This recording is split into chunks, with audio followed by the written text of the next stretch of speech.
Hello everyone, welcome to CSCPIS academy. आज का date है 15 जुलाई 2025। Let's begin with our newspaper analysis. अगर आपको इस एनालिसिस का PDF चाहिए तो ज़रूर आप हमारे टेलीग्राम चैनल को सब्सक्राइब कीजिए, दैट इज़ @CSCP_Assam।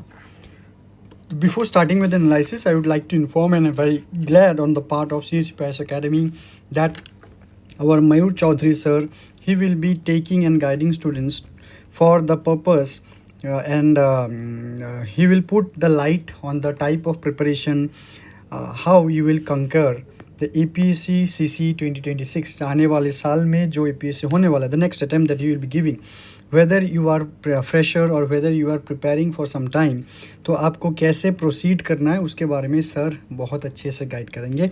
तो so mark the date, that is this Saturday 19 July at 7 PM हमारे CSCPIS अकेडमी के यूट्यूब प्लेटफॉर्म पे फ्री कंडक्ट किया जाएगा। So don't miss it and do join there. Okay, so let's start without any more delay. So अगर let's say before starting with the analysis, what are the topics that today we will be discussing? We will be discussing Supreme Court ने recently freedom of speech के लिए क्या कहा है। Next, Assam the 4 area survey, 4 area क्या है वो देखेंगे जियोग्राफिकल एस्पेक्ट से, गवर्नेंस के एस्पेक्ट से भी देखेंगे। Then India China de escalation, recently जो हमारे एक्सटर्नल अफेयर्स मिनिस्टर है श्री S जयशंकर, उन्होंने कुछ स्टेटमेंट्स दिए हैं, उसको लेकर कुछ इश्यूज क्रिएट हुए हैं। So next is matrimonial laws and women STEM careers. Okay, so the first is Supreme Court on freedom of speech। तो this is an article from the Assam Tribune, तो जहाँ पर ये है headline, citizens must know value of freedom of speech. तो यहाँ पर जो आर्टिकल मैंशनड है, यहाँ पर misuse of freedom of speech के बारे में कहा गया है, that how people of India वो फ्रीडम ऑफ स्पीच के नाम पर कैसे उसको मिसयूज़ कर रहे हैं। So what type of question can be made कि देखते हैं यहाँ पर, the right to freedom of speech and expression is not absolute. ठीक है, तो मतलब वो एब्सोल्यूट नहीं है, उसको कैटर भी किया जा सकता है। Checks and balances could imposed by the constitution of India. So discuss in light of the Supreme Court's recent observation on offensive social media post. So this could be a probable question from this particular news. So what does the Supreme Court recently observed here कि by the increasing misuse of this freedom on social media, कि अगर हम social media देखते हैं, हम आज free speech के नाम पर हेट्रेड स्प्रेड कर रहे हैं। Not only hatred but misinformation, fake news are spreading tremendously quick, which actually highlights the lack of self-restraint and the rising divisive tendencies. Lack of self-restraint का मतलब है लोग जो ये शेयर कर रहे हैं वो लोग they are forgetting the boundary, what need to be shared, what need not to be shared. So recently there was a petition filed by Wazahat Khan, who faced multiple FIRs for allegedly offensive posts, raising concern about the online speech, hate speech and the balance between freedom and regulation. So let's see what does the constitution talks about it. The article 19 clause 2, it gives us the fundamental right to freedom of speech. But also, I beg your pardon, it is Article 1, Clause 1 and subsection A gives us the freedom of speech and expression as a fundamental right. But the Article 19, Clause 2 tells that the freedom of speech is not absolute. मतलब आप जो मर्जी वो freedom of speech के नाम पर नहीं बोल सकते. There can be some reasonable restrictions that could be imposed by the state on the grounds of if the information or speech that you are giving, it is hurting the sovereignty or integrity of India और security of the state, या फिर कोई एक public order, decency, morality, और या फिर वो speech जो है वो एक कंटेम्प्ट ऑफ कोर्ट है, किसी को आप डिफेम कर रहे हो, और an incitement to an offence. So these points could be the possible grounds or reasonable restrictions that freedom of speech can be catered. Okay, now let's see what are the key observations here by the Supreme Court. Supreme Court said citizens must value freedom. Supreme Court ने stress दिया है on the freedom of speech that must B cherished and responsibly exercised. ठीक है, freedom of speech जो है ये responsibly exercise करना चाहिए, ना कि abuse. Also citizen should self regulate else the state will be compelled to step in. अगर सिटीजन सेल्फ रेगुलेटरी ना हो, रेगुलेशन अगर ना लाया जाए, इसका मतलब क्या है, सिटीजन्स को पता होना चाहिए. There must be a civic sense, there must be a morality और एथिक्स कि क्या हमें बोलना चाहिए या नहीं चाहिए. अगर वो सिटीजन्स भूल जाते तो स्टेट को कंपेल होना होगा to step in. Alright, next is the supreme court said there are divisive tendencies on social media. Supreme Court has flagged the use of online platforms for hatred and create communal tensions. Okay, already I have discussed that communal tensions को बढ़ावा देते हैं. Also, it emphasized on Article 51A Clause E, which talks about it emphasized fraternity and unity as a fundamental duty. तो यहाँ पर fraternity और unity को fundamental duty है, वो भी ध्यान में रखना है. सिर्फ आप फंडामेंटल राइट्स को लेकर चल रहे हो but you are ignoring the fundamental duties, that is not done. Next is self resistant over censorship. मतलब सेंसरशिप करने से पहले लोग बाग जो है उनको सेल्फ रिस्ट्रेंट होना चाहिए, कि सिटीजन को खुद पता होना चाहिए there must be responsible for their own expression. And hence there are reasonable restrictions, that is by Article 19 Clause 2, which are valid and necessary reasonable restrictions imposed by the Constitution. Okay, now what are the issues highlighted again? The abuse of freedom discussed, multiplicity of FIR, forum shopping, harassment and chilling effect on speech. First one is abuse of freedom, offensive post share होते हैं, hate speech, misinformation. Then multiplicity of FIR, जैसे कि forum shopping हो, harassment हो, chilling effect on speech हो. There is a state dilemma कि how much to regulate without infringing genuine free speech. Next and last one is digital challenges, virality and anonymity, lack of accountability on social media. Now if we discussed certain approach या फिर कोई way forward अगर हम यहाँ पर discuss करते हैं, उसमें हम क्या लिख सकते हैं कि सेल्फ रेगुलेशन वो क्रूशियल क्यों है.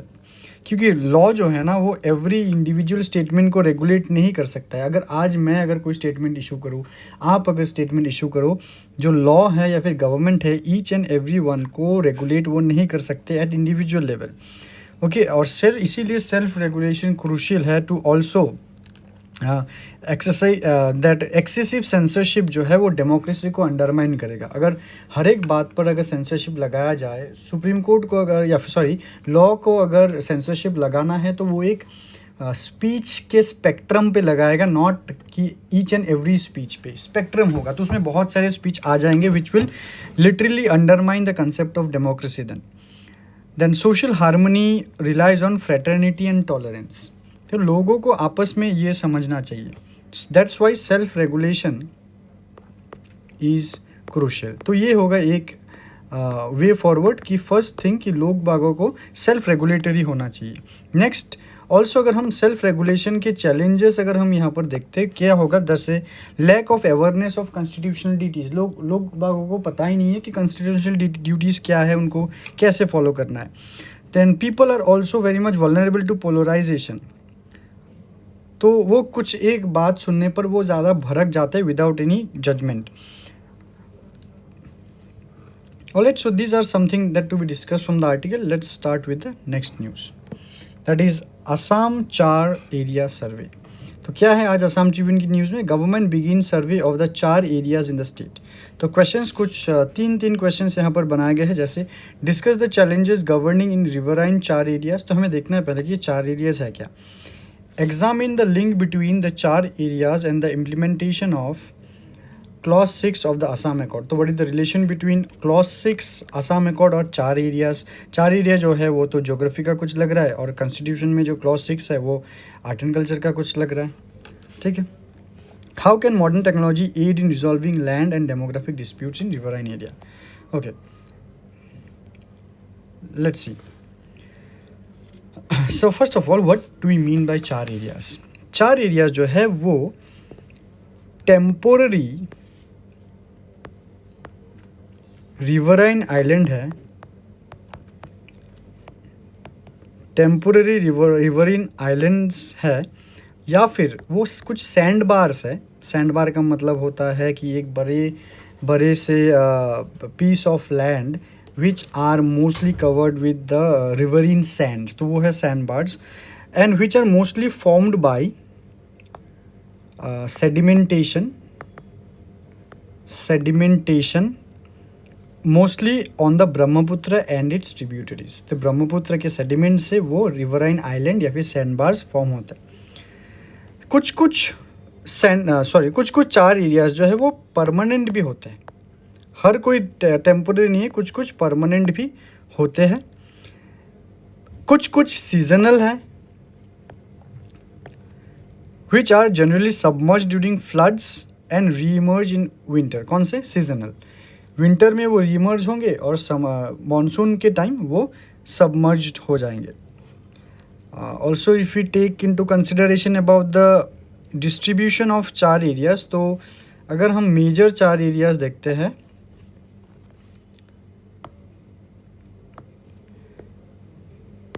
Major 4 areas, these are spread into the districts like Dhubri, Barpeta, Dhemaji. तो यहाँ पर सबसे ज़्यादा आपको 4 एरियाज मिलेंगे। ओके, तो let's see what did the government said here. तो recently the government of Assam has initiated a comprehensive survey of 4 areas to ascertain population living there. तो वो सब जो 4 एरियाज है उसमें जो पॉपुलेशन है उनका एक स्टडी, मतलब डेमोग्राफी को देखा जा रहा है। Why? This follows recommendations of the justice Biplab Sharma committee which was constituted for recommending measures to implement clause 6 of the Assam accord. Clause 6 of the Assam accord क्या है कि those will be the provisions, और स्टेट को ये बोला जा रहा है कि you take steps to protect the cultural, social and linguistic identity of the Assamese people. तो उसी के लिए 4 एरियाज़ का सर्वे हो रहा है। Alright, so let's see what are the significance here. Some first point में आप यहाँ पर डेमोग्राफिक इम्पोर्टेंस पढ़ेंगे। The demographic importance of 4 areas कि these are the home to large number of people, mostly poor, marginalized community including Bengali speaking Muslims, and due to lack of permanent record their citizenship status is often contested, which actually lately leads to political and social tensions कि उनके पास कोई proper documentation नहीं है, वो कहाँ से आए हैं, वो कौन है, तो इसके लिए पॉलिटिकल और सोशल टेंशंस बहुत ज़्यादा है। नेक्स्ट, कुछ सिक्योरिटी कंसर्न्स भी है, जैसे कि some charge are alleged hideouts for illegal migrants, ये भी हो सकते हैं। Criminal elements due to remoteness and administrative neglect, क्योंकि वो जो रीजन है वो थोड़ा सा आइसोलेटेड रहता है, क्रिमिनल एलिमेंट्स बहुत ज़्यादा वहाँ पाए गए हैं, और एडमिनिस्ट्रेटिव नेग्लेक्ट की वजह से उस जगह पर क्राइम हो या फिर इलीगल माइग्रेशन हो वो थ्राइव करता है। So it becomes a vulnerable point for cross-border infiltration. Next, poor connectivity, lack of education and healthcare basic services. So you can also say there is developmental backwardness. Developmental backwardness. Okay, now what are the key issues and challenges? जैसे कि you will have a lack of reliable data of there. कि there is no exact map nor demographic database of the charts because of the seasonal nature of the chart makes enumeration difficult कि permanently कोई settle वहाँ पर होता नहीं है। Secondly, citizenship verification, citizenship verification क्या है कि it becomes a complex task to verify nationality amidst concern कि लोग अगर उनको वहाँ पर परमानेंटली रह नहीं रहे हैं, उनके कोई एंसेस्टर के ट्रेसेस नहीं है, तो वो वेरीफाई करना भी मुश्किल हो जाता है। About illegal migration from Bangladesh, तो अगर वो यहाँ पर सरकार डाउट कर रहे हैं तो may be the doubt is right. there is a sensitivity or sensitive socio-political issue linked with NRC and the Assam record of there, and वो जो riverine borders है वो porous है, where fencing and patrolling becomes difficult। तो यहाँ पर आप security issue या फिर border management issue भी वहाँ पर है। Next, if we talk about the land rights and livelihood, वहाँ पर भी चैलेंजेस भरपूर है। जैसे कि वहाँ पर अगर कोई डेटा डॉक्यूमेंटेशन है ही नहीं तो लैंड पट्टास वो नहीं दिया जा सकता। Indigenous community fear demographic changes, जो वहाँ की इंडिजिनियस कम्युनिटी है तो वो Bangladesh migration, illegal Bangladesh migration की वजह से वो डेमोग्राफिक चेंजेस होने के थ्रेट से डरते हैं। And also there is environmental vulnerability like frequent floods and erosion. Okay, the next news is about India-China de-escalation. So what is the news here? The news is about India-China must move forward on de-escalation. तो India-China का जो escalation है it started from the Galwan clash. Okay, so what could be the question from this particular news? Despite partial disengagement along the LAC line of actual control, India-China ties remain strained due to lack of de-escalation। ठीक है, मतलब India China के बीच जो escalation start हुआ है अभी भी उसका जो de-escalation प्रोसीजर है it has not came down. So critically analyse the challenges and suggest measure. तो यहाँ पर आपके क्वेश्चन में चैलेंजेस पूछे गए हैं, सजेस्ट मेजर्स मतलब वे फॉरवर्ड यहाँ पर आपको लिखने के लिए बोला गया है कि इन दोनों कंट्री के जो बायलैटरल रिलेशन है उसको हम कैसे मेकअप कर सकते हैं। Okay, so by the recent statement of India's external affairs minister S Jaishankar during his visit to Beijing highlights the continued deadlock of the line of actual control despite partial disengagement। थोड़ा सा अगर हम historical background में नज़र डालते तो हम India और चाइना की बॉर्डर अगर देखते हैं it covers around 3488 kilometre which remains disputed in several sectors specially in the eastern Ladakh and Arunachal Pradesh. 2020 में हुआ था Galwan clash and it is considered as the most severe confrontation in the last 4 decades, which actually resulted casualties in both sides, which ultimately and eventually deteriorated the bilateral ties।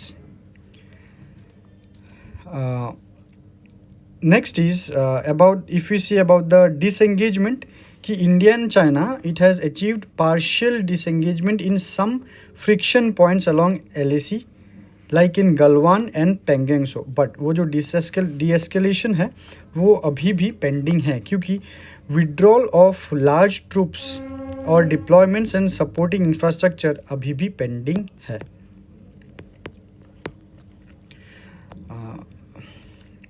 If we see the visit of Jaishankar like this 2025 में उन्होंने जो visit दिया है उन्होंने ही called for de-escalation and to normalise some troop. Next उन्होंने focus दिया है टू पीपल टाइज, सिर्फ मिलिट्री टाइज को बेटर नहीं सिटीजन टाइज को भी बेटर करना। बाय कैसे अभी सिटीजन के बीच कैसे टाइज को बेटर किया जाए, तो हम इकोनॉमी को पकड़ सकते हैं। अगर दोनों कंट्री अगर इंपोर्ट ड्यूटीज़ में या फिर एक्सपोर्ट ड्यूटीज़ में वहाँ पर रिलैक्सेशन लाए तो there trade ties would be better. तो ट्रेड करने में अगर आसानी हो जाए तो definitely people to people ties will also be improved. Then दोनों कंट्रीज में ही संघाई कोऑपरेशन में अगर there is a greater cooperation with by both the countries specially to counter terrorism that will improve again the bilateral ties between two countries. Then India और China के बीच में जो डायरेक्ट फ्लाइट्स है उनके resumption अगर किया जाए, फिर से उसको रिज्यूम अगर किया जाए, उसके साथ जयशंकर जी ने कहा है कि जो हाइड्रोलॉजिकल डेटा है, what do we mean by hydrological data, कि जो डाउनस्ट्रीम रिवर मैनेजमेंट है, downstream river management about the gallons of litre to be shared और नॉट, उसके बारे में अगर अच्छे से बातचीत हो जाए between this two country, that will again improve the relation with them. Now key issues already I have discussed कि बॉर्डर स्टैंड ऑफ तो है ही after the Galwan clash. Then trade and economic relations भी अभी कुछ ज़्यादा खास नहीं है। जैसे कि अगर खास इंडिया के लिए नहीं है, क्योंकि इंडिया का सबसे large trade deficit it is with China of around $136 billion, which also concerns China's trade restrictions on strategic resources, कि चाइना ने भी restrictions लगा के रखा है, तो इंडिया का बिजनेस वहाँ खास नहीं है, rather China has a very good hold in Indian market. Alright, so next if we talk about the challenges, कि Galwan fundamentally altered Indian perception of Chinese reliability. So there is a trust deficit between India and China, especially for India. There is a trust deficit for China. Then there is an asymmetric power balance.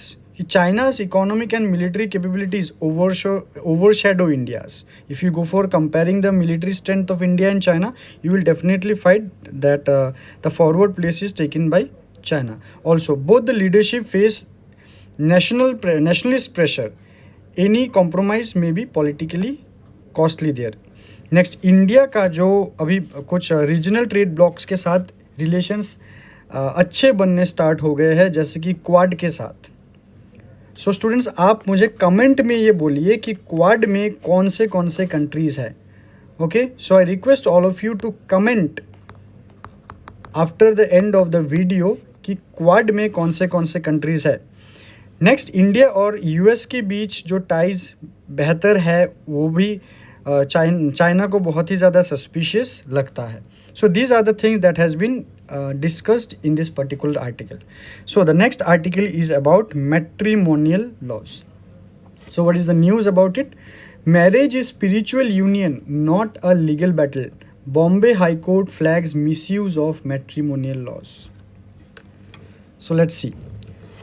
The recent news is by the Nagpur bench of the Bombay High Court, which has quashed the criminal proceedings under serious charges of cruelty and unnatural sex, dowry harassment in a matrimonial dispute, emphasizing that marriage is a spiritual union and not a legal battle. ये है news. तो challenge क्या है यहाँ पर? The first challenge is misuse of laws meant to protect women, कि जो अगर हम मैट्रिमोनियल लॉज अगर देखते that is women centric not man centric, तो वो वुमेन सेंट्रिक लॉज को ही मिसयूज़ करके वो मैन के खिलाफ लगाया जा रहा है। It is not the first case, rather it is multiple cases have been registered specially in the recent decade where there is a misuse of laws to protect women, which ultimately leads to harassment of the extended families. Okay, उसके बाद ये cases register होने के बाद there are also backlog of the cases, कि matrimonial disputes they clog the family courts and criminal courts, कि ये सब जो इतने multiple cases that has been registered there, तो उन सब केसेस के वजह से जो मोर इम्पॉर्टेंट केसेस है those are in the backlog, तो वो क्लियर नहीं हुए हैं। तो ये सिर्फ मैट्रिमोनियल डिस्प्यूट को लेकर भी नहीं है, वो वहाँ बहुत और भी सारे डिस्प्यूट्स हैं। And ultimately that led to mental health impact, कि अगर एक बहुत ही लंबा लिटिगेशन प्रोसेस चलता रहे तो वो जो फैमिली है, whether it is the male family और द फीमेल फैमिली, तो उनको जो मेंटल पीस है that gets aggravated and as a result there is a trauma and hence there is gender question of gender neutrality, the growing debate on gender neutral domestic violence laws की men के खिलाफ ज़्यादा use हो रहे हैं. So what could be the way forward? तो obviously way forward जो है तो ये क्या क्या वे फॉरवर्ड हो गए, तो जो वुमेन सेंट्रिक लॉज है, ऐसा नहीं कि मेन सेंट्रिक लॉज बनाया जाए तुरंत, वुमेन सेंट्रिक लॉज उसका जो एप्लीकेबिलिटी है, उसको जो अप्लाई किया जाएगा, वो जो जजमेंट होगा वो क्लियर होना चाहिए, ट्रांसपेरेंट होना चाहिए. अगर कोई एक फैमिली में कोई डाउरी हैरेसमेंट का केस लगा रहे, that must be properly investigated and then judgement to be passed. और जो नेक्स्ट इज़ कि लिटिगेशन प्रोसेस जो इतना लंबा है, उस प्रोसेस को कम करना चाहिए, विच में ultimately gets give a relief to both the parties. तो that could be a way forward there. Alright. So there are some recommendations also, जैसे कि strengthen pre-litigation mediation, family counseling centers and lok adalats can help in that place. Next is to sensitize police, prevent blind FIRs against entire family, but proper preliminary inquiry must be done before registering the FIR. ठीक है, कोई अगर police station गया, थाने में FIR उन्होंने दिया और FIR register हो जाए, उससे पहले पुलिस को एक प्रिलिमिनरी इंक्वायरी करके ही FIR रजिस्टर होना चाहिए. Next is there must be some legal reforms, there must be some review of the provisions to prevent the such misuse. Next, public awareness होना चाहिए, there must be a social change and the training to the judiciary as well, where judges need sensitivity towards both genuine victims and misuse, not only inclined towards the woman. Okay, the next news is about women STEM careers. Now this STEM, written all in block. STEM का मतलब है, और it is the acronym for science, technology, engineering and mathematics. यहाँ पर हम एक paradox के बारे में देखेंगे. पैराडॉक्स का मतलब क्या है? पैराडॉक्स का मतलब है कि है कुछ, मतलब एक ही सिचुएशन में दो ऑपोजिट सिचुएशन एग्जिस्ट करना. ठीक है, देखिए अभी यहाँ पर जो पैराडॉक्स के बारे में मैं कह रहा हूँ, देखिए अगर हम स्टेम ग्रेजुएट ऑफ वुमेन देखते हैं, मतलब जो वुमेन साइंस, टेक्नोलॉजी, इंजीनियरिंग या फिर मैथमेटिक्स में ग्रेजुएट हुए हैं, उसका परसेंटेज है 43%. पर उन्हीं स्टेम वर्कफोर्स, मतलब साइंस फील्ड में काम करना, इंजीनियरिंग में, मैथमेटिक्स में, टेक्नोलॉजी में अगर काम कर रहे हैं, तो वर्कफोर्स सिर्फ 27 है. तो 43% women who are graduating from STEM, they are not working. That is the paradox कि वुमेनों को, उनको साइंस, टेक्नोलॉजी, इंजीनियरिंग, मैथमेटिक्स में एडुकेशन तो मिल रहा है, पर काम अगर हम उस फील्ड में अगर हम देखते तो वहाँ पर काम नहीं है. They are not getting that job और वट एवर द रीज़न, वही हम अभी देखेंगे. Which highlights the gap in the systematic barriers between education and employment. इस और यहाँ पर जो 27 बाकी के जो परसेंटेज ऑफ वुमेन है वो are not working but they are educated, इसको कहा जाता है एडुकेटेड अनएम्प्लॉयमेंट. Educated unemployment. या फिर अगर आप वो अनएम्प्लॉयड नहीं भी होंगे तो कोई दूसरे फील्ड में जो स्टेम रिलेटेड नहीं है, वहाँ पर अगर वो काम करे, उसको कहा जाएगा अंडर एम्प्लॉयमेंट. कि उनके जो स्किल है, तो वो स्किल 100% यूटिलाइज नहीं हो रहे, उनको जो पोजीशन मिलना चाहिए वो उस पोजीशन में काम नहीं कर रहे. That is the under employment. So that is the paradox between education and employment scenario of India, which must be addressed for India to harness its demographic dividend and achieve a developed India, that is विकसित भारत. तो कुछ data के ऊपर अगर हम नज़र डालते, overall female labour force participation rate जो है वो 41.7% है, और रूरल इंडिया में वो 27 है और अर्बन में 25 है. So that is again rural India में 47%, which is a good number actually. But urban areas में वोमेन का जो लेबर फोर्स पार्टिसिपेशन है it is very very low. Whereas if you compare China को आपको करीब करीब 50% female labour force participation rate मिल जाएगा only in urban areas. So global context में only 31.5% of the researchers worldwide are women. Again that is a not very good percent. Government initiatives क्या है उस वुमेन को एक थ्रस्ट देने के लिए, जैसे कि the new national education policy of 2020 जो स्टेम एजुकेशन में एम्फेसाइज करता है by integrating education and life skills training together. Then preparation of the gender budget की which raise from 6.8% in 24-25 to 8.8% in 25-26। जो कि एक्स्ट्रा जो पैसा लगाया गया है वो जेंडर फोकस स्कीम्स के ऊपर लगाया गया है।